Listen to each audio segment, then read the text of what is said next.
ഒട്ടേറെ സമര പോരാട്ടങ്ങൾക്ക് ഈ മേഖലയിൽ ഈ ജില്ലയിൽ നേതൃത്വം കൊടുത്തിട്ടുള്ള ടി റിനീഷ്,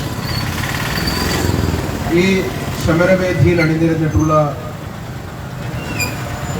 നേതാക്കന്മാരെ, സഹോദരി സഹോദരന്മാരെ, ബഹുമാന്യരായ നാട്ടുകാർ, ഇത്തരമൊരു പ്രതിഷേധ സമരത്തിന്റെ സാഹചര്യത്തെക്കുറിച്ചൊക്കെ എനിക്ക് മുമ്പ് സംസാരിച്ചവർ വളരെ വിശദമായി കാര്യങ്ങൾ അവതരിപ്പിച്ചു. വളരെ ഒരു അപകടകരമായ സാഹചര്യത്തിലൂടെയാണ് കോഴിക്കോട് മെഡിക്കൽ കോളേജ് കടന്നു പോകുന്നത്. എല്ലാ ഡോക്ടർമാരും മോശക്കാരാണ് എന്ന അഭിപ്രായമൊന്നും BJPക്കില്ല. പക്ഷേ മെഡിക്കൽ കോളേജിനെ തകർക്കാൻ ഗൂഢാലോചന നടത്തുന്ന ചില ആളുകൾ ഈ ആശുപത്രിക്കകത്തുണ്ട് എന്നത് പകൽ പോലെ വ്യക്തമാണ്. അത്തരം സാഹചര്യം ഗൗരവപൂർവ്വം കണക്കിലെടുത്ത് ഒരു ശുദ്ധീകരണ പ്രക്രിയക്ക് തുടക്കം കുറിച്ചില്ലെങ്കിൽ അപകടകരമായ സാഹചര്യം നാം നേരിടേണ്ടി വരും.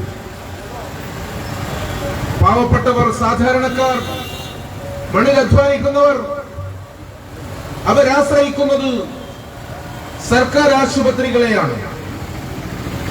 കോഴിക്കോട് മെഡിക്കൽ കോളേജ് ആശുപത്രിയെ ഈ ജില്ലയിൽ നിന്നുള്ളവർ മാത്രമല്ല, പുറത്തുള്ള ജില്ലകളിൽ നിന്ന് ആളുകൾ ഈ ആശുപത്രിയെ ആശ്രയിച്ചെത്തുന്നവരാണ്. അത്തരം ജനങ്ങൾക്ക് മതിയായ ചികിത്സാ സൗകര്യങ്ങൾ ചെയ്തു കൊടുക്കേണ്ട ഈ മെഡിക്കൽ കോളേജ് ഇന്ന് പിഴവുകളുടെ മാത്രം ഘോഷയാത്രയുമായി മുന്നോട്ട് പോവുകയാണ്. ഞാൻ എണ്ണി ആ പിഴവുകളെ കുറിച്ച് ഒന്നും സൂചിപ്പിക്കുന്നില്ല. ഇവിടെ എല്ലാവരും അത് സൂചിപ്പിച്ചതാണ്. പക്ഷെ നാം മനസ്സിലാക്കേണ്ടത്, ഈ പിഴവുകൾ സംഭവിക്കുമ്പോൾ ഇടപെടേണ്ടവരാരാണ്? സംസ്ഥാന ഭരണകൂടമാണ്. നാഴികയ്ക്ക് 40 വട്ടവും ഇവിടത്തെ മന്ത്രിമാർ, MLA മാർ, ഇടതുപക്ഷ പ്രസ്ഥാനത്തിൽപ്പെട്ടവരെല്ലാം പറയുന്നത് ആരോഗ്യ മേഖലയിൽ നമ്പർ 1 ആണ് കേരളമെന്നാണ്. ആണോ? അങ്ങനെയാണെന്ന് പറയാൻ സാധിക്കുമോ? എവിടെയെങ്കിലും ഒരു കേട്ടുകേൾവിയുണ്ടോ? ഈ ആശുപത്രിയിൽ ഒരു 4.5 വയസ്സുകാരന് സംഭവിച്ച സംഭവം 6 വിരലുണ്ടായി. അപ്പൊ രക്ഷിതാക്കൾ ഒരു വിരല് കട്ട് ചെയ്യാൻ വേണ്ടി ഇവിടെ കൊണ്ടുവന്നതാണ്. അങ്ങനെയുള്ള ഒരു കുട്ടിയുടെ ഒരു വിരല് കട്ട് ചെയ്യാൻ കൊണ്ടുവന്നപ്പോൾ ആ കുട്ടി സർജറി കഴിഞ്ഞ് പുറത്തു വരുമ്പോൾ നാവിൽ നിന്ന് രക്തം വരുന്നു. രക്ഷിതാക്കൾ നോക്കുമ്പോൾ വിരല് മാറിയിട്ടില്ല, വിരലിന് സർജറി നടത്തിയിട്ടില്ല. അപ്പൊ വിരലിന് സർജറി ചെയ്യാൻ പോയിട്ട് നാവിന് സർജറി ചെയ്യുന്നു എന്ന് പറഞ്ഞാൽ ഇതെങ്ങനെ സംഭവിക്കുന്നു? എന്താണ് ആ സംഭവത്തിന്റെ സാഹചര്യം? ഗൗരവമായി കാണേണ്ടതല്ലേ? എന്തേ ഗവൺമെന്റ് ഈ സംഭവത്തോട് ശരിയായ രീതിയിൽ പ്രതികരിക്കുന്നില്ല? ഗൗരവമായി കാണേണ്ട സംഭവമാണ്. എവിടെയെങ്കിലും ഇത് കേട്ടിട്ടുണ്ടോ? ലോകത്ത് സംഭവിച്ചിട്ടുണ്ടോ? വിരല് മാറിപ്പോയതാണ് സർജറി എന്ന് പറഞ്ഞാൽ നമുക്ക് കുറച്ചെങ്കിലും അത് അംഗീകരിക്കാം. ഒരു വിരലിന് പകരം നാവിന് ശസ്ത്രക്രിയ ചെയ്യുന്നു എന്ന് പറഞ്ഞാൽ അതെങ്ങനെയാണ് സംഭവിക്കുക? അപ്പൊ ഈ ആശുപത്രിയെ തകർക്കേണ്ട ബോധപൂർവമായ ചില നീക്കങ്ങളുണ്ട്. അവിടെയാണ് നാം മനസ്സിലാക്കേണ്ടത്. എന്താ കേന്ദ്ര മേഖലയെ, കേന്ദ്ര സർക്കാരിന്റെ ആരോഗ്യ മേഖലയോടുള്ള സമീപനം? പാവപ്പെട്ടവന്, സാധാരണക്കാരന് മതിയായ ചികിത്സ ലഭിക്കുന്നതിന് വേണ്ടിയാണ്.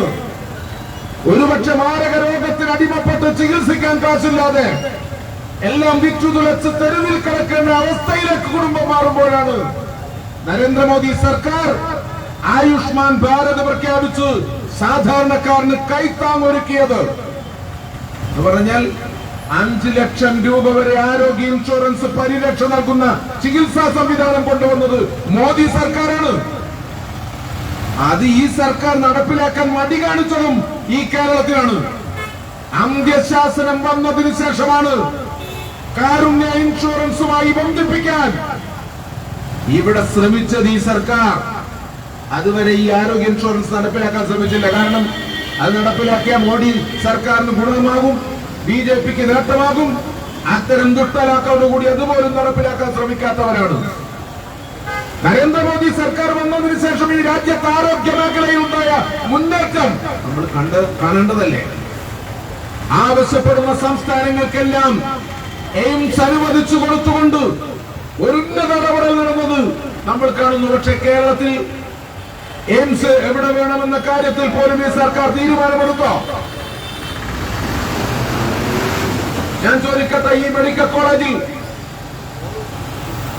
200 കോടി രൂപയാണ് കേന്ദ്ര സർക്കാർ അനുവദിച്ചത്. ഇവിടുത്തെ കാഷ്വാലിറ്റി സംവിധാനം ഉൾപ്പെടെ മെച്ചമായ സൗകര്യം ഒരുക്കാൻ. ഇപ്പൊ നിങ്ങൾ നോക്കൂ, കോഴിക്കോട് അത്യാഹിത വിഭാഗത്തിൽ എല്ലാ സൗകര്യങ്ങളുമുണ്ട്, എല്ലാ ആധുനിക സൗകര്യങ്ങളുമുണ്ട്. ആ സൗകര്യങ്ങൾ ഉപയോഗപ്പെടുത്താൻ സാധാരണക്കാർ, രോഗികൾ ഈ ആശുപത്രിയിലേക്ക് കുതിച്ചെത്തുമ്പോൾ ഇത്തരം പിഴവുകളിലൂടെ ആശുപത്രി അട്ടിമറിക്കാൻ ശ്രമിക്കുന്നതിന്റെ പിന്നിലെ ചേതോവികാരം എന്താണ്? ആ ചേതോവികാരം നിങ്ങൾ എടുത്തു നോക്കിയാൽ മതി. ഓരോ ദിവസവും കുതിച്ചുയരുന്ന സ്വകാര്യ ആശുപത്രികൾ, ആ സ്വകാര്യ ആശുപത്രികളുടെ വാർത്തകൾ, ഇത് നമ്മൾ പരിശോധിക്കപ്പെടേണ്ടതാണ്. സ്വകാര്യ മുതലാളിമാർ, സ്വകാര്യ ആശുപത്രികൾ ആസൂത്രിതമായി മെഡിക്കൽ കോളേജിനെ തകർക്കാൻ ചില ലോബിയെ കൂട്ടുപിടിക്കുന്നു. അതിനെല്ലാ സഹായവും CPM ഒരുക്കി കൊടുക്കുന്നു എന്നതാണ് നമുക്ക് കാണാൻ സാധിക്കുന്നത്. ഹർഷിര എന്ന് പറയുന്ന യുവതി ഈ വേദിയിൽ ഇരുന്നുകൊണ്ടാണ് മാസങ്ങളോളം സമരം നടത്തിയത്. ഓരോ സമരവും ജനശ്രദ്ധയെ ആകർഷിക്കുമ്പോൾ ഇവിടെ ചർച്ച നടത്താൻ വരുന്നു. ചർച്ച നടത്തി അവർ ഉറപ്പ് കൊടുക്കുന്നു, കുറ്റക്കാരുടെ പേരിൽ നടപടിയെടുക്കും, മതിയായ ചികിത്സ നഷ്ടപരിഹാരം നൽകും. ഇന്നുവരെ കൊടുത്തില്ല. എത്ര കാലം അവർ സമരം ചെയ്തു?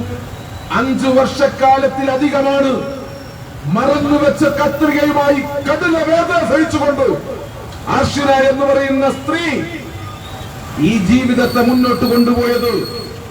ആരാണ് ഉത്തരവാദി? ആരാണ് ഉത്തരവാദി? നടപടിയെടുത്തോ നിങ്ങൾ? എന്താ നിങ്ങൾ നടപടിയെടുക്കുന്നില്ല? ഈ രീതിയിലാണ് കാര്യങ്ങൾ.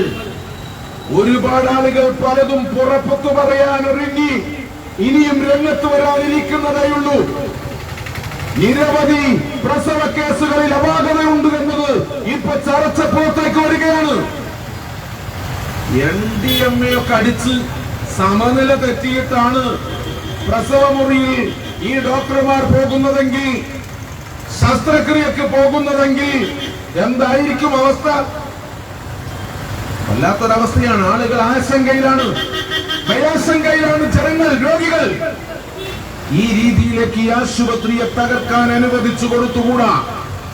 കേന്ദ്ര സർക്കാർ എല്ലാ സഹായവും ചെയ്ത് ഈ ആശുപത്രിയെ സാധാരണക്കാരനെ ആശ്രയിക്കാൻ സൗകര്യപരമായ രീതിയിൽ വികസനം കൊണ്ടുവരുമ്പോൾ സ്വകാര്യ ലോബിക്ക് വേണ്ടി കോഴിക്കോട്ടെ മുളച്ചു വന്നുന്ന വൻകിട ആശുപത്രിക്ക് വേണ്ടി ഈ മെഡിക്കൽ കോളേജിനെ തകർക്കാൻ നമ്മൾ കൂട്ടുനിൽക്കണമോ?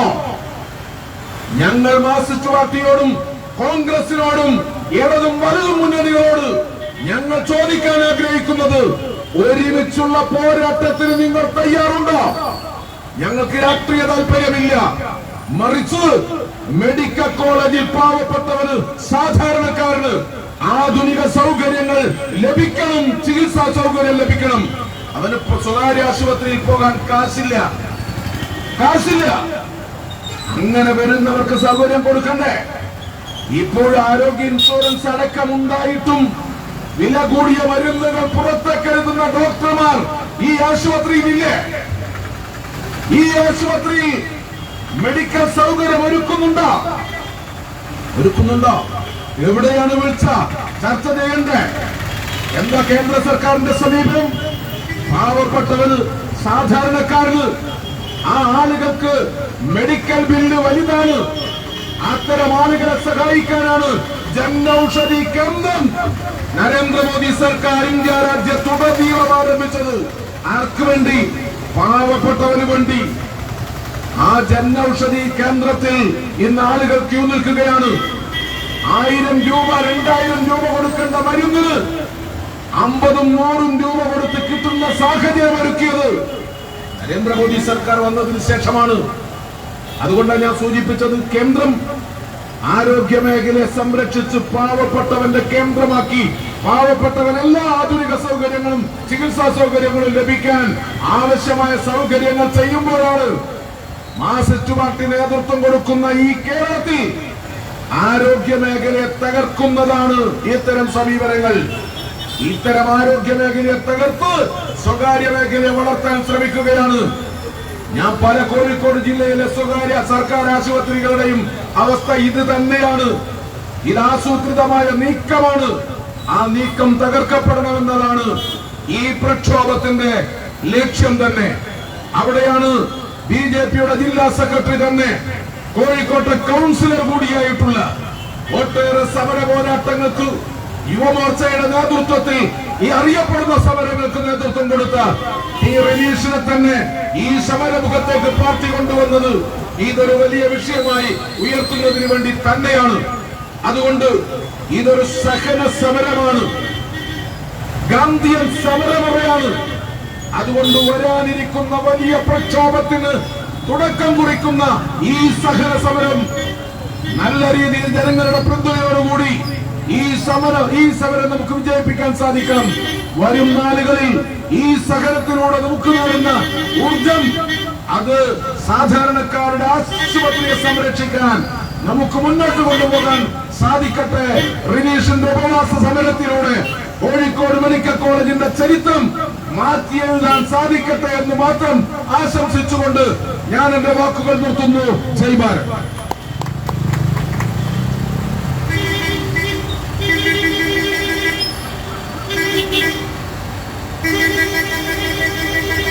അടുത്തതായി നമ്മളോട് സംസാരിക്കുന്നത് സംസ്ഥാന സമിതി അംഗം ശ്രീമാൻ കെ.പി. സുരേഷ് അവർ. അദ്ദേഹത്തെ അതിനുവേണ്ടി ആദരപൂർവ്വം ക്ഷണിക്കുന്നു.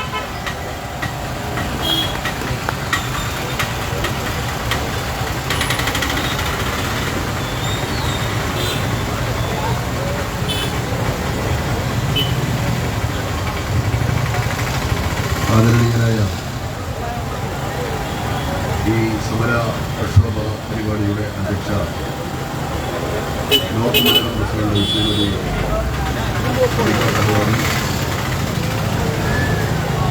ഈ സമരം ഇവിടെ ഉദ്ഘാടനം ചെയ്ത പ്രിയങ്കരനായിട്ടുള്ള പാർട്ടിയുടെ ജില്ലാ അധ്യക്ഷൻ അഡ്വക്കേറ്റ് വി.കെ. സജീവൻ അവറുകൾ, സമരത്തിന് നേതൃത്വം നൽകുന്ന വിദ്യാർത്ഥി യുവജന പ്രസ്ഥാനങ്ങളിലൂടെ ഒട്ടനവധി സമര പോരാട്ടങ്ങൾക്ക് നേതൃത്വം നൽകിയ ഭാരതീയ ജനതാ പാർട്ടിയുടെ ജില്ലാ സെക്രട്ടറിയും കോഴിക്കോട് കോർപ്പറേഷൻ കൗൺസിലറുമായിട്ടുള്ള എൻ്റെ പ്രിയപ്പെട്ട സുഹൃത്ത് ശ്രീ ടി റനീഷ് അവറുകൾ, മറ്റു വേദിയിലും സദസ്സിലുമായിരിക്കുന്ന പാർട്ടി നേതാക്കന്മാരെ, സഹോദരി സഹോദരന്മാരെ, സുഹൃത്തുക്കളെ, നാട്ടുകാരെ, നമസ്കാരം. നമ്മുടെ പാലക്കാട് മുതൽ കാസർഗോഡ് വരെയുള്ള മലബാറിലെ സാധാരണക്കാരായിട്ടുള്ള ആളുകൾ, പാവപ്പെട്ടവരായിട്ടുള്ള ആളുകൾ ആശ്രയിക്കുന്ന ആതുര ശുശ്രൂഷ കേന്ദ്രമാണ് കോഴിക്കോട് മെഡിക്കൽ കോളേജ്. ആ കോഴിക്കോട് മെഡിക്കൽ കോളേജിനെ തകർക്കുക എന്നുള്ള ഉദ്ദേശത്തോടു കൂടി തന്നെയാണ് ഇവിടുത്തെ ചില ഡോക്ടർമാർ ഉൾപ്പെടെയുള്ള ജീവനക്കാരുൾപ്പെടെയുള്ള ആളുകൾ പ്രവർത്തിച്ചു കൊണ്ടിരിക്കുന്നത് എന്നുള്ളതാണ് നമ്മൾ മനസ്സിലാക്കുന്നത്. പലതരത്തിലുള്ള ആരോപണങ്ങൾ പല സന്ദർഭങ്ങളിലായിട്ട് ഈ ഹോസ്പിറ്റലുമായി ബന്ധപ്പെട്ടുകൊണ്ട്, ഇവിടുത്തെ ഡോക്ടർമാരുമായി ബന്ധപ്പെട്ടുകൊണ്ട്, ജീവനക്കാരുമായി ബന്ധപ്പെട്ടുകൊണ്ട് പൊതുജനങ്ങളിൽ നിന്നുണ്ടായിട്ടുണ്ട്. ആ ആരോപണങ്ങൾ, സത്യസന്ധമായിട്ടുള്ള ആരോപണങ്ങളെ തേച്ചുമാറ്റുകളിൽ ആ ആരോപണ വിധേയരായിട്ടുള്ള ആളുകളെ സംരക്ഷിച്ചു നിർത്തുന്നതിനു വേണ്ടി അതാത് കാലഘട്ടത്തിൽ കേരളത്തിൽ അധികാരത്തിലിരിക്കുന്ന ഭരണകൂടങ്ങൾ പരിശ്രമിച്ചിട്ടുണ്ട് എന്നുള്ളതും നമ്മൾക്കറിയാവുന്നതാണ്. അങ്ങനെയുള്ള പരിശ്രമത്തിന്റെ ഭാഗമായിട്ട് അവർക്ക് സ്ഥിരമായിട്ട് അവരുടെ സ്ഥാനങ്ങളിൽ ഇരിക്കാൻ വേണ്ടി സാധിക്കുന്നു. യാതൊരു തരത്തിലുള്ള നടപടികളും ഉണ്ടാകുന്നില്ല. ഞങ്ങളെ സംരക്ഷിക്കാൻ ഞങ്ങൾക്ക് നേതൃത്വം നൽകുന്ന സംഘടനയുടെ നേതാക്കന്മാരുണ്ട്, അല്ലെങ്കിൽ രാഷ്ട്രീയ പ്രസ്ഥാനങ്ങളുണ്ട് എന്നുള്ള അഹന്തയോട് കൂടിയിട്ടാണ് പല ഡോക്ടർമാരും നമ്മുടെ ഈ മെഡിക്കൽ കോളേജിൽ പ്രവർത്തിച്ചു കൊണ്ടിരിക്കുന്നത് എന്ന് നമുക്കറിയാം. സ്വാഭാവികമായിട്ടും MBBS കഴിഞ്ഞ് പുറത്തിറങ്ങി MD എടുത്തു കഴിഞ്ഞാൽ ആ ഡോക്ടറുടെ നെയിം ബോർഡിന് മുമ്പിൽ MBBS MD എന്ന് എഴുതാറുണ്ട്. ഇപ്പൊ ചില ഡോക്ടർമാരുടെ നെയിം ബോർഡിൽ MBBS MD എന്ന് മാത്രം പോലെ MD MA എന്നുകൂടി എഴുതേണ്ടുന്ന സാഹചര്യത്തിലേക്കാണ് നമ്മുടെ കോഴിക്കോട് മെഡിക്കൽ കോളേജിലെ ഡോക്ടർമാർ എത്തി നിൽക്കുന്നത് എന്നുള്ളതാണ് നമ്മൾ മനസ്സിലാക്കേണ്ടത്. ആർക്കോ വേണ്ടിയിട്ടാണ് ഇവർ ഈ കാര്യങ്ങളെല്ലാം ചെയ്യുന്നത്? ചില സ്വകാര്യ ലോബികൾ ഇവിടെ സൂചിപ്പിച്ചതുപോലെ ആ സ്വകാര്യ ലോബികൾക്ക് വേണ്ടി, സ്വകാര്യ മേഖലയിൽ പ്രവർത്തിക്കുന്ന ആശുപത്രികൾക്ക് വേണ്ടിയിട്ടുള്ള സംരക്ഷണം ഒരുക്കി കൊടുക്കുക എന്നുള്ള ആവശ്യമാണ് ഇവിടുത്തെ ചില ഡോക്ടർമാർ. എല്ലാ ആളുകളും എന്നൊന്നില്ല, ചില ഡോക്ടർമാർ പ്രവർത്തിച്ചുകൊണ്ടിരിക്കുന്ന ആ മേഖലയിലാണ്. അവരിൽ നിന്ന് പലപ്പോഴും പലതരത്തിലുള്ള ആനുകൂല്യങ്ങളും കൈപ്പറ്റിക്കൊണ്ട് അവർ പറയുന്നതിനനുസരിച്ച് കാര്യങ്ങൾ നടത്തുക, മെഡിക്കൽ കോളേജിനെ തകർക്കുക എന്നുള്ള ലക്ഷ്യമാണ് ഇവരുടെ മുമ്പിലുള്ളത്. മെഡിക്കൽ കോളേജ് തകർന്നാൽ സ്വാഭാവികമായിട്ടും ഒരു കുടുംബത്തിൽ ആർക്കെങ്കിലും ഒരു മാരകമായിട്ടുള്ള രോഗം വന്ന് പിടിപെട്ട് കഴിഞ്ഞാൽ സ്വകാര്യ ആശുപത്രികളിൽ പോയി, പ്രധാനപ്പെട്ട സ്വകാര്യ ആശുപത്രികളിൽ പോയി ചികിത്സിക്കുന്നതിന് വേണ്ടിയിട്ടുള്ള സാമ്പത്തിക സംവിധാനമില്ലാത്ത സാധാരണക്കാരായിട്ടുള്ള പാവപ്പെട്ടവർ ജീവിതത്തിന്റെ രണ്ടറ്റവും കൂട്ടിമുട്ടിക്കുവാൻ വേണ്ടി പരിശ്രമിക്കുന്ന നമ്മുടെ നാട്ടിലെ പാവപ്പെട്ടവരായിട്ടുള്ള ആളുകൾ ആശ്രയിക്കുന്ന ആതുര ശുശ്രൂഷ കേന്ദ്രങ്ങൾ എന്ന് പറയുന്നത് മെഡിക്കൽ കോളേജും അതേപോലെ താലൂക്ക് ഹോസ്പിറ്റലുകളും ഉൾപ്പെടെയുള്ള കാര്യങ്ങളാണ്. ആ ആശുപത്രികളെ തകർത്തു കഴിഞ്ഞാൽ, ആ ആശുപത്രികളുടെ പ്രവർത്തനം നിശ്ചലമായി കഴിഞ്ഞാൽ, ആ ആശുപത്രികൾ സമൂഹത്തിന് വേണ്ടി ഒന്നും ചെയ്യാത്ത ആളുകൾ വരുമ്പോ അവരെ കൊലയ്ക്ക് കൊടുക്കുന്ന രീതിയിലുള്ള പ്രവർത്തനങ്ങളാണ് നടത്തുന്നതെങ്കിൽ എന്തിന്റെ അടിസ്ഥാനത്തിൽ, എന്ത് വിശ്വസിച്ചുകൊണ്ട് ഒരു രോഗിയെ ഈ ഹോസ്പിറ്റലിലേക്ക് കൊണ്ടുവരാൻ വേണ്ടി സാധിക്കും എന്നുള്ളതിനെ കുറിച്ചിട്ടുള്ള ഒരു ചിന്ത അവരുടെ കുടുംബാംഗങ്ങളിൽ, സുഹൃത്തുക്കളിൽ, നാട്ടുകാരിൽ ഉണ്ടാകാൻ വേണ്ടി പോകുന്ന സ്ഥിതിവിശേഷത്തിലേക്കാണ് നമ്മുടെ ഈ മെഡിക്കൽ കോളേജിന്റെ പ്രവർത്തനം മുൻപോട്ട് പോയിക്കൊണ്ടിരിക്കുന്നത്. പലതരത്തിലുള്ള സർജറികൾ നടത്താറുണ്ട് മെഡിക്കൽ കോളേജ്. ആ സർജറി നടത്തുന്ന ഡോക്ടർമാർ സ്ഥലകാല ബോധമില്ലാതെ അവർ മറ്റേതോ മാരകമായിട്ടുള്ള മയക്കുമരുന്നിന് അടിമപ്പെട്ടുകൊണ്ടാണ് ഈ കാര്യങ്ങൾ നിർവഹിക്കുന്നതെങ്കിൽ രോഗി ഓപ്പറേഷൻ തിയേറ്ററിൽ നിന്ന് തിരിച്ച് ജീവനോടെ വരുമെന്ന് എന്തുറപ്പാണ് നൽകാൻ വേണ്ടി സാധിക്കുക? ഒരു ഉറപ്പും നൽകാൻ സാധിക്കില്ല. അതല്ലേ നമ്മൾക്ക് കാണാൻ വേണ്ടി സാധിച്ചത്. ആ അർഷിത എന്ന് പറയുന്ന സഹോദരി 5 വർഷക്കാലമാണ് കത്രികയും വയറ്റിൽ വെച്ചുകൊണ്ട് നടന്നത്. നമ്മുടെ നാട്ടില് ഇതൊക്കെ നമ്മുടെ നാട്ടിൽ നടക്കുകയാണ്. കേരളത്തെ കുറിച്ച് പറയുന്നത് ആരോഗ്യരംഗത്ത് കേരളം 1ാം സ്ഥാനത്താണ്. കേരളം ഈ ആരോഗ്യരംഗത്ത് 1ാം സ്ഥാനത്താണ് എന്ന് പറയുമ്പോ ഇങ്ങനെയാണ് അവസ്ഥയെങ്കിൽ ഇതിനെക്കുറിച്ച് പറയാതിരിക്കുന്നതല്ലേ നല്ലത്. ആരും നോക്കാനില്ല, ആരും നിയന്ത്രിക്കാനില്ല. ഉത്തരവാദിത്വ ബോധത്തോടു കൂടി ഈ കാര്യങ്ങൾ കൈകാര്യം ചെയ്യുന്നതിന് വേണ്ടിയിട്ടുള്ള വകുപ്പ് തലത്തിലുള്ള ഉദ്യോഗസ്ഥന്മാരുടെ അഭാവമുണ്ട്. മന്ത്രി ഉൾപ്പെടെയുള്ള, അതേപോലെ ഭരണാധികാരികൾ ഉൾപ്പെടെയുള്ള ആളുകൾ ഇവിടെ നിന്ന് കൊടുക്കുന്ന ഇവരുടെ നിർദ്ദേശത്തിനനുസരിച്ച് മാത്രം പ്രവർത്തിക്കുന്നവരായി മാറുന്നു. ഇവർക്ക് ആരോഗ്യ മേഖലയിലെ എന്ത് കാര്യങ്ങളാണ് നടപ്പിലാക്കേണ്ടത്, എന്ത് കാര്യങ്ങളാണ് നടപ്പിലാക്കാണ്ടിരിക്കേണ്ടത് എന്നുള്ളതിനെ കുറിച്ചിട്ടുള്ള യാതൊരു ബോധവും കേരളത്തിലെ ഈ മന്ത്രി, ആരോഗ്യമന്ത്രി ഉൾപ്പെടെയുള്ള ആളുകൾക്കില്ല എന്നുള്ളതാണ് നമ്മൾ മനസ്സിലാക്കേണ്ടത്. കേരളത്തിന്റെ ആരോഗ്യരംഗം സമ്പുഷ്ടമായിരുന്നുവെങ്കിൽ, കേരളത്തിലെ ആരോഗ്യ മേഖല സമ്പുഷ്ടമായിരുന്നു എങ്കിൽ കേരളത്തിലെ മുഖ്യമന്ത്രി എന്തിനാണ് അമേരിക്കയിലേക്ക് ചികിത്സയ്ക്ക് വേണ്ടി പോയത്? കേരളത്തിന്റെ ആരോഗ്യരംഗം പരാജയപ്പെട്ടു എന്നുള്ളത് കൊണ്ടല്ലേ കേരളത്തിലെ ആരോഗ്യ മേഖലയിൽ അദ്ദേഹത്തിന് വിദഗ്ധമായിട്ടുള്ള ചികിത്സ നൽകാൻ സാധിക്കില്ല എന്നുള്ളതിന്റെ അടിസ്ഥാനത്തിലാണ് കേരളത്തിലെ മുഖ്യമന്ത്രി സഖാവ് പിണറായി വിജയൻ ഉൾപ്പെടെയുള്ള ആളുകൾ അമേരിക്കയിലേക്ക് പുതിയ ആധുനികമായിട്ടുള്ള ചികിത്സകൾ തേടി പോയിട്ടുള്ളത്. എന്നിട്ട് പറയുന്നു കേരളം ആരോഗ്യരംഗത്ത് 1ാം സ്ഥാനത്താണ് എന്ന്.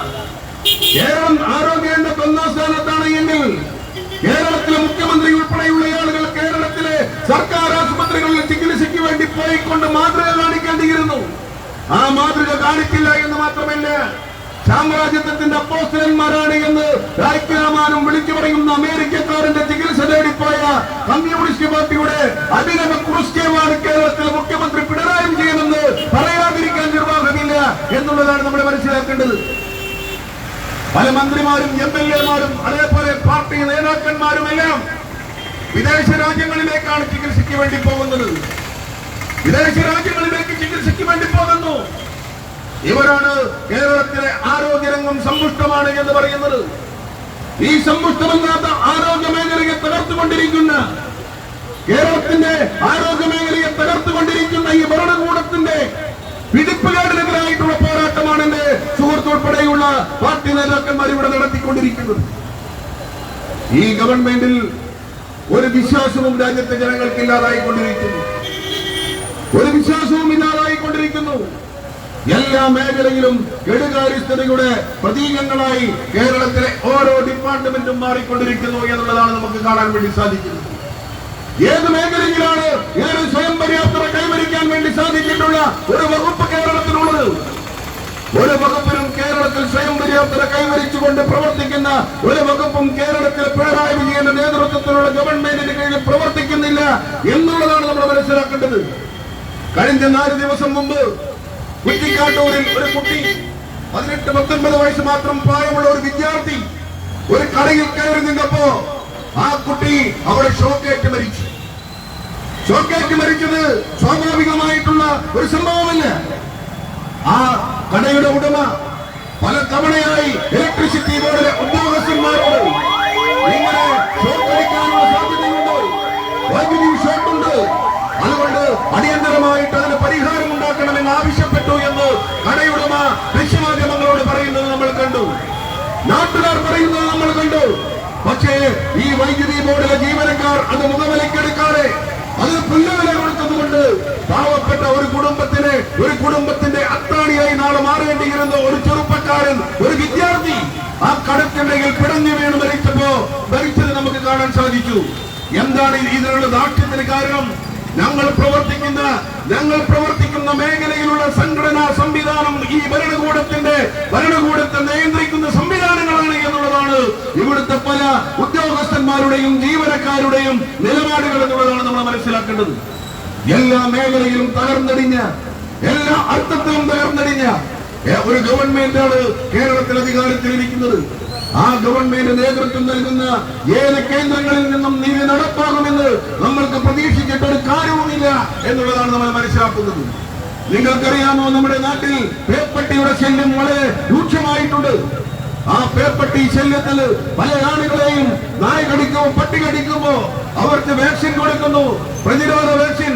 പക്ഷേ ആ പ്രതിരോധ വാക്സിൻ ഫലിക്കുന്നില്ല. ആ ആളുകൾ അവിടെ മരിക്കുന്നു, പേരിളകി മരിക്കുന്നു. ഇത് മുമ്പ് കേരളത്തിൽ കേട്ടുകേൾവിയില്ലാത്ത കാര്യങ്ങളായിരുന്നു. പേപ്പട്ടി വിഷബാധയേറ്റിട്ടുള്ള ആളുകൾക്ക് കൃത്യമായിട്ടുള്ള വാക്സിനേഷൻ കൊടുത്തു കഴിയുമ്പോ അവർ സുഖം പ്രാപിച്ച് തിരിച്ചു വന്ന എത്രയോ അനുഭവങ്ങൾ നമ്മുടെ കേരളത്തിൽ നമ്മൾക്കുണ്ടായിരുന്നു. പല നാടുകളിൽ നിന്ന്, മറ്റ് സംസ്ഥാനങ്ങളിൽ നിന്ന് ഈ തരത്തിലുള്ള ചികിത്സയ്ക്ക് വേണ്ടി പ്രതീക്ഷയോടുകൂടി വന്ന കോഴിക്കോട് മെഡിക്കൽ കോളേജ് ഉൾപ്പെടെയുള്ള കേരളത്തിലെ ആതുര ശുശ്രൂഷ കേന്ദ്രങ്ങളിലേക്ക് വന്ന് ചികിത്സ തേടി സുഖം പ്രാപിച്ച് തിരിച്ചുപോയ ചരിത്രമുള്ള കേരളത്തിൽ ഇന്ന് പട്ടി കടിച്ചു കഴിഞ്ഞാൽ, പേരിളകി വാക്സിനേഷൻ കൊടുത്തു കഴിഞ്ഞാൽ ആളുകൾ മരിക്കുന്നു എന്ന് പറയുന്നത്. ഇത് ആരോഗ്യരംഗത്തെ പരാജയത്തിന് കാരണമല്ലേ? ആരോഗ്യ മേഖലയെ തകർച്ചയ്ക്ക് കാരണമല്ലേ? ഇവിടെ ഇറക്കുമതി ചെയ്യുന്ന വാക്സിന് വേണ്ടത്ര രീതിയിലുള്ള പ്രതിരോധ ശേഷിയില്ല എന്നുള്ളതാണ് ഈ തരത്തിലുള്ള അപകടകരമായിട്ടുള്ള മരണത്തിന് കാരണമായി മാറുന്നത് എന്നുള്ളത് നമ്മൾ മനസ്സിലാക്കണം.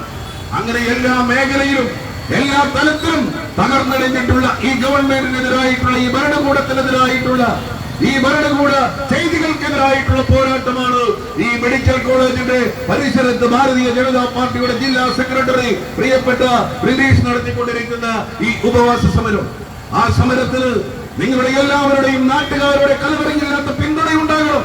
ഇത് നമ്മൾക്ക് വേണ്ടിയിട്ടാണ്, നമ്മുടെ നാടിന് വേണ്ടിയിട്ടാണ്, നമ്മുടെ നാട്ടിലെ ജനങ്ങൾക്ക് വേണ്ടിയിട്ടാണ്, കുഞ്ഞുങ്ങൾക്ക് വേണ്ടിയിട്ടാണ്, രക്ഷിതാക്കൾക്ക് വേണ്ടിയിട്ടുള്ള പോരാട്ടമാണ് എന്ന് മനസ്സിലാക്കിക്കൊണ്ട് ഈ സമരത്തെ പിന്തുണയ്ക്കാൻ, ഈ സമരത്തെ ആശീർവദിക്കാൻ നിങ്ങളെല്ലാവരും തയ്യാറാകണമെന്ന് മാത്രം അഭ്യർത്ഥിച്ചുകൊണ്ട് ഞാൻ എന്റെ വാക്കുകൾ നിർത്തുന്നു. നിങ്ങൾക്ക് നമസ്കാരം. വന്ദേ മാതരം.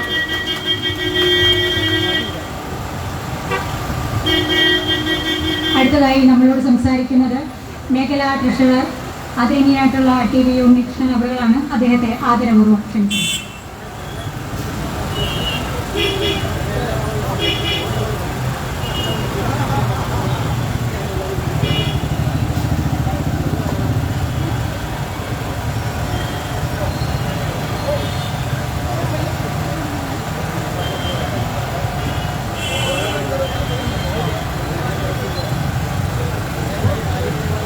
ബഹുമാനിയായ അധ്യക്ഷ ശ്രീമതി സവിതാ പ്രഹ്ലാദൻ,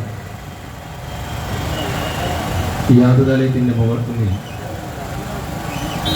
കാലവർഷ കെടുതിക്കുള്ളിൽ തന്നെ ഉപവാസ സമരം അനുഷ്ഠിക്കാൻ വേണ്ടി സ്വയം തയ്യാറായി മുന്നോട്ട് വന്ന ഭാരതീയ ജനതാ പാർട്ടിയുടെ ജില്ലാ സെക്രട്ടറിയും കോഴിക്കോട് കോർപ്പറേഷൻ്റെ കൗൺസിലർ കൂടിയായ ശ്രീ പി രനീഷ്, ഉപവാസ സമരം ഉദ്ഘാടനം ചെയ്ത ബഹുമാനായ ജില്ലാ അധ്യക്ഷൻ അഡ്വക്കേറ്റ് VK സജീവൻ, ഈ ഉപവാസ സമരത്തിൽ പങ്കെടുക്കുന്ന പാർട്ടിയുടെയും മോർച്ചകളുടെയും എല്ലാം കർമ്മധീരരായ പ്രവർത്തകരെ, നേതാക്കളെ, പ്രിയപ്പെട്ട ജനാധിപത്യ വിശ്വാസികളെ, എന്തിനു വേണ്ടിയിട്ടാണ് ഈ ഒരു ഉപവാസ സമരത്തിന് ഭാരതീയ ജനതാ പാർട്ടിയുടെ ജില്ലാ സെക്രട്ടറി ശ്രീമാൻ P രനീഷ് ഈ കോരിച്ചൊരിയുന്ന മഴയത്ത് ഇവിടെ ഇരിക്കാൻ തയ്യാറായതിനെ കുറിച്ച് ഈ ഉപവാസ സമരത്തിൻ്റെ ഉദ്ഘാടകനും അനുബന്ധ പ്രാസംഗികരുമൊക്കെ സൂചിപ്പിച്ചു കഴിഞ്ഞിരിക്കുകയാണ്. കേരളത്തിലെ ആദ്യത്തെ സംസ്ഥാന സർക്കാർ എം ശങ്കരൻ നമ്പൂതിരിപ്പാടിൻ്റെ ആ മന്ത്രിസഭയിലെ ആരോഗ്യവകുപ്പ് മന്ത്രി ശ്രീമാൻ AR മേനോൻ അദ്ദേഹം ആരംഭിച്ചിട്ടുള്ള അദ്ദേഹത്തിൻ്റെ കാഴ്ചപ്പാടിലൂടെയാണ് ഈ കോഴിക്കോട് മെഡിക്കൽ കോളേജ് സ്ഥാപിതമായിട്ടുള്ളത്. കേരളത്തിലെ ഏറ്റവും പഴക്കം ചെന്ന മെഡിക്കൽ കോളേജാണ്. ഈ മെഡിക്കൽ കോളേജ് സ്ഥാപിതമാകുമ്പോൾ പാലക്കാട് മുതൽ കാസർഗോഡ് വരെയുള്ള ഏതാണ്ട് 1.25 കോടി ജനവിഭാഗത്തിൻ്റെ ആശ്രയ കേന്ദ്രമായിരുന്നു മെഡിക്കൽ കോളേജ്. ഇന്നങ്ങനെ നോക്കുമ്പോൾ ഏതാണ്ട് 1.5 കോടിയോളം വരുന്ന കേരളത്തിലെ ജനസംഖ്യയിലെ പകുതിക്കടുത്ത് വരുന്ന ജനവിഭാഗത്തിന്റെ ആതുരാലയമാണ് ഈ മെഡിക്കൽ കോളേജ്. ഇതിനുശേഷം പല മെഡിക്കൽ കോളേജുകളും കോഴിക്കോട് കേരളത്തിൽ സ്ഥാപിതമായി. പക്ഷേ ഈ മെഡിക്കൽ കോളേജിന്റെ വികസനത്തെക്കുറിച്ച് നാം ചിന്തിക്കുമ്പോൾ കോഴിക്കോട് മെഡിക്കൽ കോളേജ് ഉണ്ടായതിനു ശേഷം വന്നിട്ടുള്ള മറ്റു മെഡിക്കൽ കോളേജുകളുടെ വികസനവുമായി തട്ടിച്ചു നോക്കുമ്പോൾ ഏറ്റവും പിന്നോക്കാവസ്ഥയിൽ നിൽക്കുന്ന മെഡിക്കൽ കോളേജായിട്ട് കോഴിക്കോട് മെഡിക്കൽ കോളേജ് മാറുകയാണ്. ഒരു ഭാവനാപൂർണമായ സമീപനം സ്വീകരിക്കുന്ന ഒരു ആരോഗ്യമന്ത്രി ഈ കൊച്ചു കേരളത്തിൽ ഉണ്ടായിട്ടില്ല എന്നതിന്റെ സൂചനയാണ്. 12 മെഡിക്കൽ കോളേജുകൾ കേരളത്തിലുണ്ട് ഇന്ന് പ്രവർത്തിച്ചുകൊണ്ടിരിക്കുകയാണ്. 12 മെഡിക്കൽ കോളേജുകളും 1200 ആരോഗ്യ ചെറുകിട പ്രാഥമിക ആരോഗ്യ കേന്ദ്രം ഉൾപ്പെടുന്ന സ്ഥാപനങ്ങളുണ്ട്. അത് തദ്ദേശ സ്വയംഭരണ സ്ഥാപനങ്ങളുടെ പ്രാഥമിക ആരോഗ്യ കേന്ദ്രങ്ങളുണ്ട്, ജില്ലാ പഞ്ചായത്തിന്റെ കീഴിലുള്ള ആരോഗ്യ കേന്ദ്രങ്ങളുണ്ട്, സംസ്ഥാന സർക്കാരിന്റെ കീഴിലുള്ള ആരോഗ്യ കേന്ദ്രങ്ങളുണ്ട്. അങ്ങനെ 1200 ആരോഗ്യ സ്ഥാപനങ്ങൾ പ്രവർത്തിക്കുന്ന ഈ മേഖല, അങ്ങനെയൊക്കെ പ്രവർത്തിച്ചു വരുന്ന മേഖലയെ കുറിച്ചാണ് കേരളത്തെ കുറിച്ച് നാം നേരത്തെ കേട്ടിട്ടുള്ളത്. 2 മേഖലയിൽ കേരളം വളരെ മുൻപന്തിയിലാണ്. മറ്റ് സംസ്ഥാനങ്ങൾക്ക് മാതൃകയാണ് കേരളമെന്ന് 2 മേഖലയെ നോക്കിക്കണ്ടുകൊണ്ട് ഇവിടുത്തെ വിചക്ഷണന്മാർ വിലയിരുത്തിയത്. ഒന്ന് വിദ്യാഭ്യാസ മേഖലയും ഒന്ന് ആരോഗ്യ മേഖലയും. ഇന്ന് ആ 2 മേഖലയും 6ാം പതിറ്റാണ്ടിന്റെ മുന്നണി ഭരണത്തിന്റെ സാക്ഷ്യപത്രത്തിന്റെ ഭാഗമായി ഈ 2 മേഖലയും തകർന്നു തരിപ്പണമായി എന്ന് മാത്രമല്ല, ഇന്ത്യയിലെ മറ്റ് സംസ്ഥാനത്തിലെ ആരോഗ്യ പരിപാലനത്തിന്റെ റേറ്റുമായി നോക്കുമ്പോൾ കേരളം വളരെ പിന്നോട്ടാണ് നടക്കുന്നതെന്നുള്ള യാഥാർത്ഥ്യം മുന്നോട്ട് വരികയാണ്. പ്രിയപ്പെട്ടവരെ, കേരളത്തിലെ ഈ 3.5 കോടിയോളം വരുന്ന ജനവിഭാഗത്തെ ആ ജനസംഖ്യയെ പരിപാലിക്കാൻ വേണ്ടി സംസ്ഥാന സർക്കാരിന്റെ കീഴിലുള്ള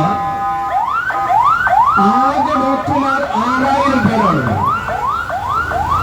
മറ്റു തദ്ദേശ സ്വയംഭരണ സ്ഥാപനങ്ങളുടെ ഡോക്ടർമാരെ മെഡിക്കൽ വിദ്യാഭ്യാസ ബോർഡിന്റെ കീഴിൽ 2000 ഡോക്ടർമാർ ഉൾക്കൊള്ളുമ്പോൾ 8000 ഡോക്ടർമാരാണ് ഇവിടെ ആകെയുള്ളത്. ഈ 8000 ഡോക്ടർമാരാണ് കേരളീയന്റെ, പാവപ്പെട്ട കേരളീയന്റെ രോഗങ്ങൾ ചികിത്സിക്കാൻ വേണ്ടി ഈ നമ്പർ 1 കേരളം എന്ന ആരോഗ്യ മേഖലയിൽ നമ്പർ 1 എന്ന് പറയുന്ന ഈ കേരളത്തിലുള്ളത്. കോഴിക്കോട് മെഡിക്കൽ കോളേജിന് ശേഷം പല മെഡിക്കൽ കോളേജ്, തൃശൂർ മെഡിക്കൽ കോളേജും ആലപ്പുഴ മെഡിക്കൽ കോളേജും ഒക്കെ വന്നു. അവരൊക്കെ അഭൂതപൂർവമായുള്ള വികസനങ്ങൾ വരികയാണ്. പക്ഷെ ഈ അടുത്ത കാലത്ത് കേരളത്തിന്റെ ആരോഗ്യ മേഖലയിലെ വാർത്തകൾ അത്ര ശുഭകരമൊന്നുമല്ല. ഇന്ന് നാം കേരളത്തിൽ ഇറങ്ങുന്ന ഒരു മുഖ്യധാര മലയാള പത്രത്തിന്റെ ഏറ്റവും മുഖപേജിൽ കാണുന്ന ഒരു ചിത്രം കണ്ടപ്പോൾ രാവിലെ എല്ലാവരും കരഞ്ഞു പോയിട്ടുണ്ടാവും. ആലപ്പുഴയിലെ മെഡിക്കൽ കോളേജിൽ, ആ മെഡിക്കൽ കോളേജിൽ നിന്നും ഒരു ഷുഗർ ബാധിച്ച ഡയബറ്റിക് പേഷ്യന്റ് അദ്ദേഹത്തിന്റെ കാല് മുറിച്ചിട്ട് വീൽ ചെയറിൽ അദ്ദേഹം ആശുപത്രിയുടെ മുൻവശത്ത് വരികയാണ്. കോരിച്ചെരിയുന്ന മഴയത്ത് പ്ലാസ്റ്റിക് കവറെടുത്ത് ആ ഓപ്പറേറ്റ് ചെയ്ത കാല് കെട്ടുകയും അദ്ദേഹത്തിന്റെ സഹധർമ്മിണി കൈ തലയിൽ വെച്ചുകൊണ്ട് മൂർധാവിൽ വെള്ളമിറങ്ങാതിരിക്കുന്ന ഒരു ദയനീയമായ ചിത്രം കേരളത്തിന്റെ ആരോഗ്യ മേഖലയെ കുറിച്ച് ഈ സാക്ഷര കേരളത്തിലെ ഏറ്റവും മുഖ്യധാര പത്രം എന്ന് വെളിപ്പെടുത്തിയിരിക്കുകയാണ്. എന്തുകൊണ്ടാണ് സംഭവിക്കുന്നത്? ഈ മെഡിക്കൽ കോളേജിലെ അധികൃതരുമായി ഞാൻ സംസാരിക്കാനിടയായി. അവർ പറയുന്ന ചില ന്യായമായ കാര്യങ്ങളുണ്ട്. ചില വീഴ്ചകൾ നടക്കുന്നുണ്ടെങ്കിലും ആ വീഴ്ചയ്ക്ക് അടിസ്ഥാനപരമായുള്ള കാരണങ്ങൾക്ക് അവർ പറയുന്ന ചില ന്യായങ്ങളുമുണ്ട്. അതേക്കുറിച്ച് നമ്മൾ വിശദമായി പരിശോധിക്കപ്പെടണം.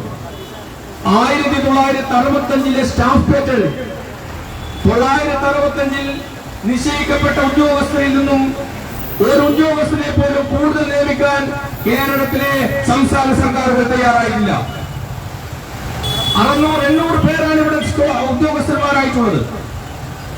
ഇവിടെ 1000-ലധികം 2000-ലധികം ഉദ്യോഗസ്ഥന്മാർ വന്നാലും പ്രവർത്തിക്കാനുള്ള മേഖലയുണ്ട്.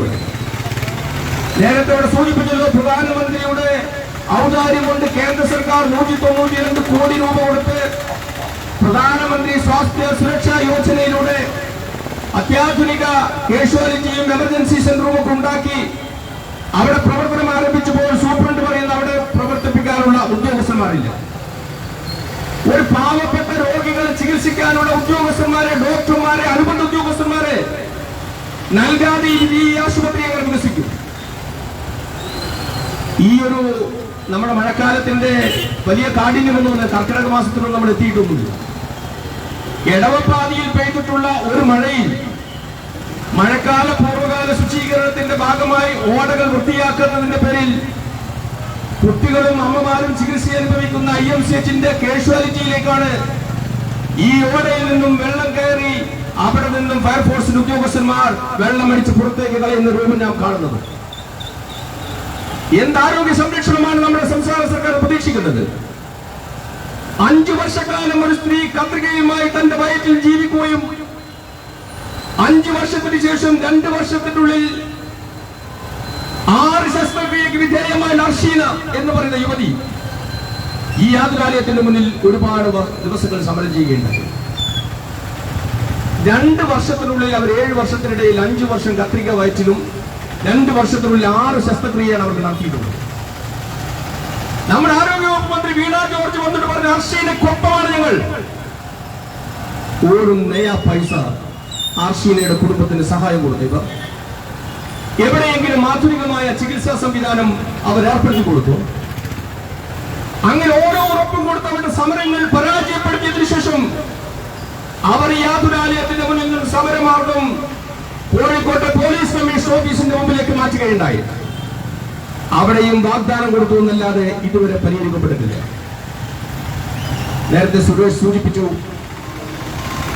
ഒരു ഓപ്പറേഷൻ ശസ്ത്രക്രിയ വാർഡിൽ ഒരു മയക്കുമരുന്ന് ഒരു അനസ്തേഷ്യ കൊടുത്തതിന് ശേഷം രോഗി മയങ്ങിക്കിടക്കുന്ന അവസ്ഥയിൽ ആ രോഗിയെ പീഡിപ്പിച്ചവൻ ഇന്നവനാണ് എന്ന് പറഞ്ഞ് അതിജീവനക്കൊപ്പം നിന്ന ഹെഡ് നേഴ്സ് അനിതയെ യാതൊരു കാരണവും കൂടാതെ ഇവരെ സസ്പെൻഡ് ചെയ്യുകയാണ്. ആ ഹെഡ് നേഴ്സിനെ തിരിച്ചെടുക്കണമെന്ന് ബഹുമാനപ്പെട്ട ഹൈക്കോടതി പോലും പറഞ്ഞിട്ട് ഈ കേരളത്തിന്റെ സംസ്ഥാന സർക്കാരോ ആരോഗ്യ വകുപ്പ് മന്ത്രിയോ ആ ഹെഡ് നേഴ്സിനെ തിരിച്ച് ജോലിയിൽ പ്രവേശിപ്പിച്ചിട്ടില്ല. ആർക്കു വേണ്ടിയിട്ടാണ് ഈ ആരോഗ്യവകുപ്പ് മന്ത്രിയും സംസ്ഥാന സർക്കാർ പ്രവർത്തിച്ചുകൊണ്ടിരിക്കുന്നത്? ആർക്കു വേണ്ടിയിട്ടാണ്? എത്രയെത്ര സമരങ്ങൾ ഇവിടെ നടന്നുവെന്നറിയാം നിങ്ങൾക്ക്. ഈ ആശുപത്രിക്ക് വേണ്ട ഒരു മരുന്നും സംസ്ഥാന സർക്കാർ കൊടുക്കാറില്ല. ഒരു ശസ്ത്രക്രിയക്ക് വേണ്ട ഒരു ഉപകരണങ്ങളും ഇവർ കൊടുക്കാറില്ല. കുറെ കാലം ഇവരുടെ ഓപ്പറേഷൻ മുടങ്ങി, ഹാർട്ട് ഓപ്പറേഷൻ പോലും മുടങ്ങി. ദിവസവും കേരളത്തിലെ പത്രങ്ങളും ദൃശ്യമാധ്യമങ്ങളും എടുക്കുമ്പോ ഈ ഏറ്റവും പ്രശസ്തമായ ഏഷ്യയിലെ നമ്പർ 1 മെഡിക്കൽ കോളേജാണെന്ന് സ്ഥാപിച്ചതിനു ശേഷം ഇവിടുത്തെ മെഡിക്കൽ വിദ്യാഭ്യാസ വികസനന്മാർ വിലയിരുത്തിയിട്ടുള്ള ഈ പ്രശസ്തമായ സ്ഥാപനത്തെ കുറിച്ചിട്ടുള്ള ആവലാതികളുടെയും പോരായ്മകളുടെയും ദുരിതത്തിന്റെയും വാർത്തകളാണ് കേരളത്തിലെ എല്ലാ പത്രമാധ്യമങ്ങളും അയക്കുന്നത്. ഇന്ന് നാം കാണുകയാണ് രാവിലെ പത്രത്തിൽ, ആ പത്രത്തിന്റെ ഒരു അരപ്പേജ് മുഴുവൻ കോഴിക്കോട് മെഡിക്കൽ കോളേജിന്റെ യാതനാപൂർണമായുള്ള ചിത്രമാണ്. എങ്ങനെയാണ് പ്രിയപ്പെട്ടവരെ, പാവപ്പെട്ടവർ ഈ ആശുപത്രിയിലേക്ക് വരിക? എങ്ങനെയാ വരിക? കാരുണ്യ ഒരു സഹായ പദ്ധതി ഉണ്ടായിരുന്നു, 30,000 രൂപ സംസ്ഥാന സർക്കാർ കൊടുക്കുന്നത്. കേന്ദ്ര സർക്കാരിന്റെ PM പ്രധാനം ആയുഷ്മാൻ ഭാരതിലൂടെ 5 ലക്ഷം രൂപ അതിനുവേണ്ടി അനുവദിച്ചപ്പോ ആ കാരുണ്യ പദ്ധതി 5 ലക്ഷം പദ്ധതിയുമായി ബന്ധിപ്പിക്കുകയുണ്ടായി. ഇപ്പൊ 5 ലക്ഷവും ഇല്ല, 30,000 രൂപ ഈ കാരുണ്യ പദ്ധതി നിർത്തിവെച്ചിരിക്കുക. കാരണം ഇവരുടെ ചെലവാക്കുന്നതിന്റെ ഒരു ഫണ്ടും ഈ സംസ്ഥാന സർക്കാർ മെഡിക്കൽ കോളേജിൽ കൊടുക്കുന്നില്ല. 957 ഈ ആശുപത്രി ഉണ്ടാക്കാൻ വേണ്ടി സുപ്രധാനമായ തീരുമാനമെടുത്ത ആ ഒരു മഹാമനുഷ്യരുടെ AR മേനോൻ മരിച്ചു മണ്ണടിഞ്ഞ വർഷങ്ങൾക്ക് ശേഷം കഴിഞ്ഞ വർഷമാണ് അദ്ദേഹത്തിന്റെ ഒരു പ്രതിമ ഈ ആശുപത്രിയുടെ കോമ്പൗണ്ടിൽ സ്ഥാപിച്ചിട്ടുള്ളത്. എത്രമാത്രം കൃത്യവിലോപമാണ് ഇവിടെ നടക്കുന്നത്. ഇവിടെ ആവശ്യത്തിന് ഡോക്ടർമാരില്ല, മരുന്നില്ല, അടിസ്ഥാന സൗകര്യങ്ങളില്ല, ചികിത്സിക്കുന്ന രോഗിക്ക് കൃത്യമായ ചികിത്സ ലഭിക്കുന്നില്ല. പിന്നെ എന്ത് പാവപ്പെട്ടവന്റെ ആതുരാലയമാണെന്ന് പറയുന്നത് അറവുശാല എന്നല്ല പറയേണ്ടത്. എന്ത് നടന്നാലും നമ്മുടെ ആരോഗ്യവകുപ്പ് മന്ത്രി റിപ്പോർട്ട് തേടുകയാണ്. ആരോഗ്യവകുപ്പ് മന്ത്രി ഈ ഒരു മാസക്കാലം കോഴിക്കോട് മെഡിക്കൽ കോളേജിൽ നടന്നിട്ടുള്ള ദുരിതപൂർണമായ വാർത്തകൾ നിത്യേന കേരളത്തിൽ കുറച്ചു വരുമ്പോ ഒരു അരമണിക്കൂറെങ്കിലും തിരുവനന്തപുരത്ത് നിന്ന് വന്ന് കോഴിക്കോട് മെഡിക്കൽ കോളേജ് ഉദ്യോഗസ്ഥന്മാരുമായി ചർച്ച ചെയ്യാൻ അവർ തയ്യാറായോ? കേരളത്തിന് ഒരു കർമ്മശേഷിയുടെ ആരോഗ്യവകുപ്പ് മന്ത്രിയാവേണ്ടത്. റിപ്പോർട്ട് തേടൽ മന്ത്രിയല്ല കേരളത്തിന്റെ ആവശ്യം. റിപ്പോർട്ട് തേടി വാർത്ത വായിക്കുന്ന രീതിയിൽ പത്രക്കാരോട് പറയുന്നതിനേക്കാളും ഉപരി ആ റിപ്പോർട്ട് തേടിയതിനു ശേഷം ആ പ്രശ്നം പരിഹരിക്കപ്പെടാനുള്ള സമയബന്ധിതമായ കർമ്മ പദ്ധതികൾ ആവിഷ്കരിച്ചുകൊണ്ട് പാവപ്പെട്ടവന്റെ ഒരു ആതുരാലയം സംരക്ഷിക്കപ്പെട്ട് പാവപ്പെട്ടവർക്കൊരു സഹായവും സാന്ത്വനവുമായി മാറാനുള്ള ഭാവന പൂർണ്ണമായ നിലപാട് സ്വീകരിക്കലാണ് ഒരു നല്ല ഭരണകൂടത്തിന്റെ കാഴ്ചപ്പാടുകൾ. പ്രിയപ്പെട്ടവരെ, നമുക്കൊരു മാറ്റം വേണം. രാഷ്ട്രീയത്തിന് അതീതമായി ഈ ആതുരാലയത്തിന്റെ പൈതൃകം സംരക്ഷിച്ചുകൊണ്ട് നമുക്കെല്ലാം നല്ല ചികിത്സ കിട്ടുന്ന രീതിയിലുള്ള ഒരു ആതുരാലയമാക്കി മാറ്റാൻ സാധിക്കണം. അനവധി പ്രഗത്ഭരായുള്ള ഡോക്ടർമാർ ഇവിടെയുണ്ട്. ഏറ്റവും നല്ല നഴ്സിംഗ് വിഭാഗത്തിൽ ആളുകളുണ്ട്, നഴ്സിംഗ് അസിസ്റ്റന്റുമാരുണ്ട്, അനുബന്ധ ഉദ്യോഗസ്ഥന്മാരുണ്ട്. അവരെല്ലാം നമ്മളോട് പറയുകയാണ് ഇവിടെ ഇല്ലായ്മയുടെയും പോരായ്മയുടെയും കേന്ദ്രമാണ് ഈ മെഡിക്കൽ കോളേജ്. ആ പോരായ്മയിൽ നിന്നും ഇല്ലായ്മയിൽ നിന്നും സംരക്ഷിച്ചുകൊണ്ട് പാവപ്പെട്ടവരുടെ ജീവൻ സംരക്ഷിക്കാൻ വേണ്ടിയിട്ടുള്ള ഒരു പോരാട്ടത്തിന്റെ തുടക്കമാണ് ഈ കാലവർഷക്കെടുതിയിലും റിനീഷ് ആരംഭിച്ചിട്ടുള്ളത്.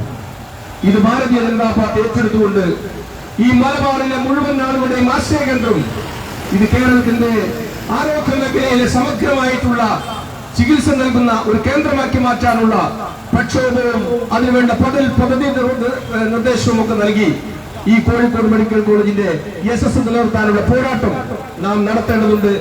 ആ പോരാട്ടത്തിന് ഈ നാട്ടിലെ എല്ലാ ജനാധിപത്യ വിശ്വാസികളും ഭാരതീയ ജനതാ പാർട്ടിക്കൊപ്പം പങ്കുചേരണമെന്ന് അഭ്യർത്ഥിച്ചുകൊണ്ട് ഈ സമരത്തിന് ധീരമായി നേതൃത്വം നൽകാൻ മുന്നോട്ട് വന്നിട്ടുള്ള എന്റെ പ്രിയ സുഹൃത്ത് ശ്രീ ടി റനീഷിന്റെ എല്ലാ അഭിവാദ്യങ്ങളും അർപ്പിച്ചുകൊണ്ട് അവസാനിപ്പിക്കുന്നു. ജയ് ഭാരത്.